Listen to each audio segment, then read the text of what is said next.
Hey, nasty weather this week. Especially this weekend. My power went out for the first time in a long time. For a long time. I'd gotten to sleep and I realized I had some phone calls to make. It's like, okay, time to get up, put on a shirt and all that stuff. The lights are back on. It's been this bad before. This winter's been nothing. Um, you know, Not even the worst winter since I've been here. We've had worse in Washington D.C. And really, we've had some records, and the forecast is this summer's going to be cooler because it's not an El Nino, and it's like, yeah, no, or that it's a La Nina. The 2 summers ago, before it was when it got so hot, the first in a row, the second in 4 years where it was the hottest ever. It started in a La Nina. It got hot before the El Ninos kicked in, so it's not El Nino. So it's better and worse. The variation, yeah, we've lived with that.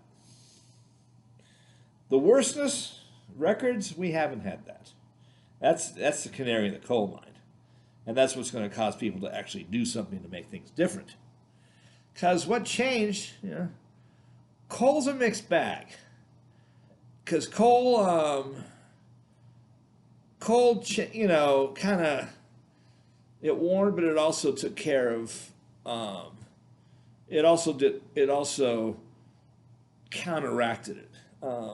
A little bit. I mean, coal was necessary because we were in somewhat of an ice age, or we were still in a cooling period, and we still are. We're in an ice age right now. It doesn't look like it.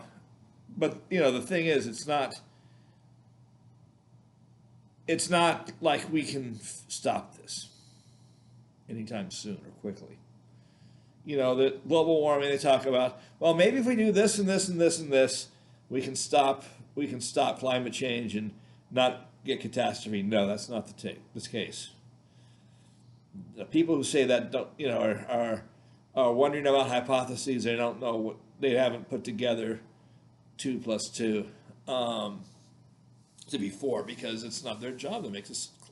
They're not used to conclusions. There are those who are, and I'm relying on their data. What we do know is that Barents Sea it's probably never been hotter than it is now, and we know that it's taken. We know where it started when we could measure it, and the hypothesis that I have that is what's turbocharging its heating is the automobile in wide use. This coal's going down, but the automobile is not. And there's no talk about totally electrifying the automobile, which is what we need to do. I mean, it's not hard. It's we can string some lines and some wires and and have automobiles that can drive themselves home without having a possibly deadly single car, empty car, hitting a pedestrian kind of accident. That can be or just driving off into nowhere because of that kind of air. Tethered electric, limited access roadways, cars self-driving home. We can do that. And why that's necessary is because public transportation is all well and good, but it's the first and last, especially the first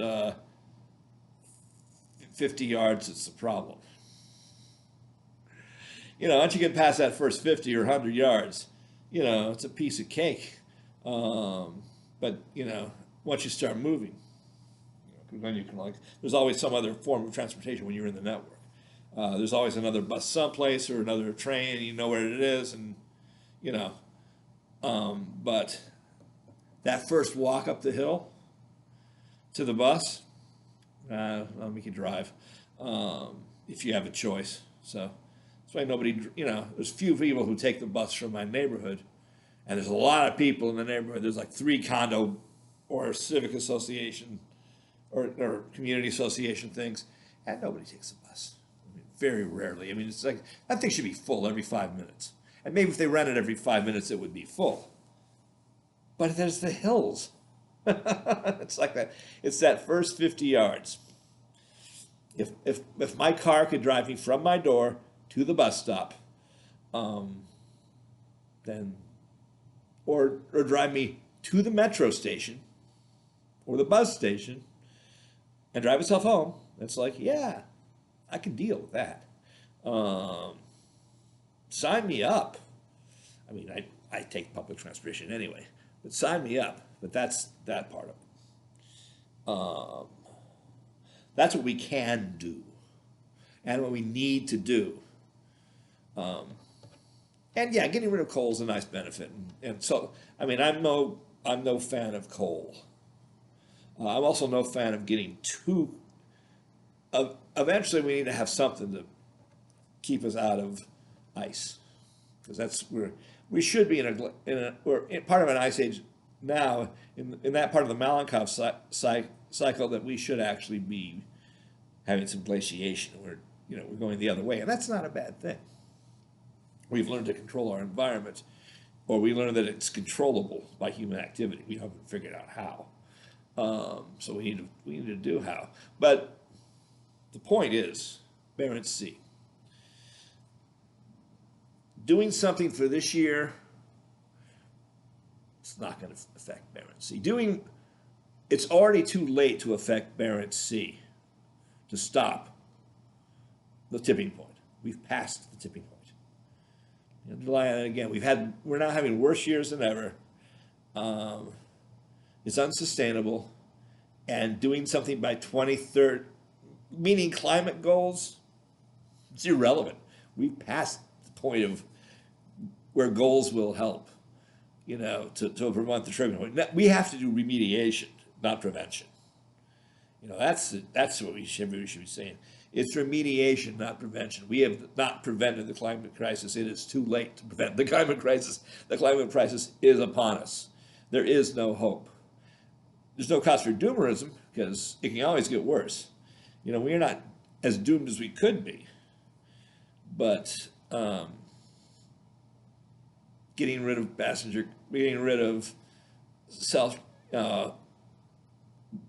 cars that people drive, rather than get them there. We've gotten to that point. This whole love affair with the car, it's got to be done everywhere. Not everywhere, but especially crowded places. There's no urban area where somebody should be able to drive a car. They should get into some kind of public transport, some kind of personally or communally owned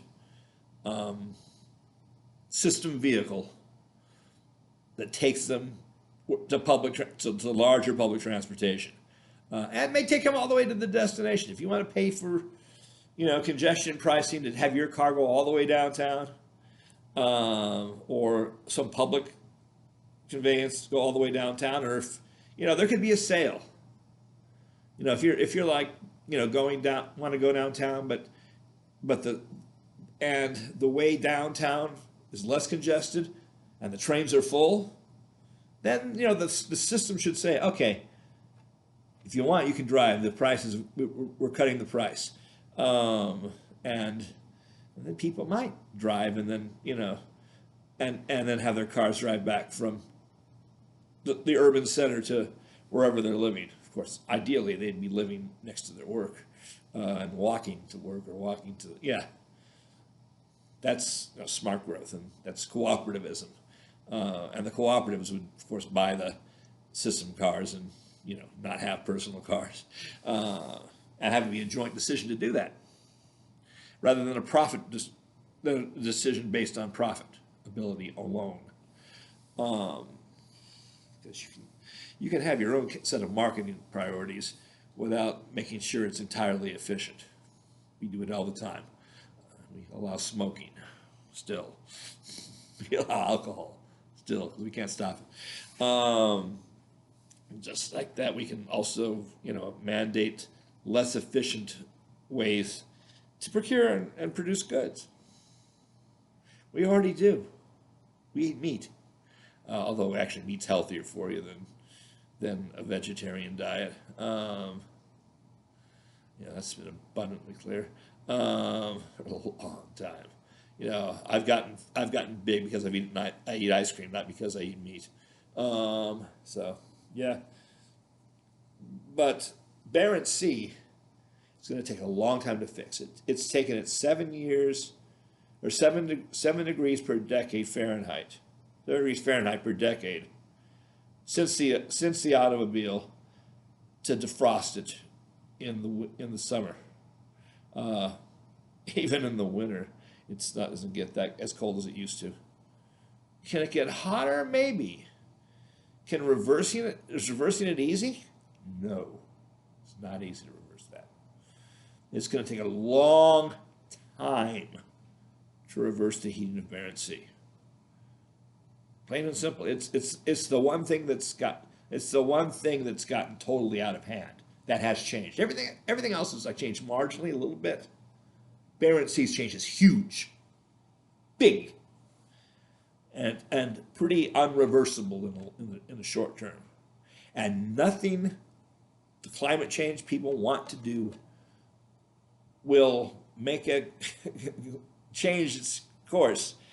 This preventing 2% or 1.5% and all that doesn't matter. It's not the globe that's the problem. It's Barents Sea. Barents Sea feeds Arctic Ocean, the heat, and destroys the northern hemisphere's weather. There's other things too. Jakarta should never be as hot as it is right now, especially during. It will be because of the in La Nina years they burn up on the equator, and they burn up at the equinoxes rather than the solstices for obvious reasons. Sometimes it's just entirely unlivable to be living on the equator at the equinoxes. That's their summer. They have no winter. So summer twice a year, and two milder seasons related. So, but yeah, it's not pretty, and it's not it's urgent, but not to prevent it, but to remediate it, and it's going to take a long time and deep change. None of these little adjustments that can easily be made. No, there's nothing easy about what we have to do. Nothing at all easy. We're basically, and it's not today was awful for those of us who live in Washington. It's probably a derecho. It just felt like one anyway. But it's nothing we haven't seen. A lot of, and before gasoline cars, we saw that. But yeah, this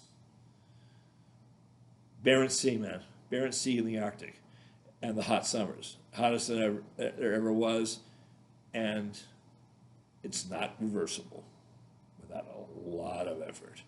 No 1.5 degrees is going to fix this one. No stopping 1.5 degrees. No stopping 2 degrees. There's no goal to prevent what's already happened. It's remediation, and it's going to take time. So yeah, fire your local environmental activist, and quit buying cars and using them. That's basically what we have to do. So until that happens, don't move to the Southwest unless you want to pay a lot for electricity to cool your house. So, we've already passed the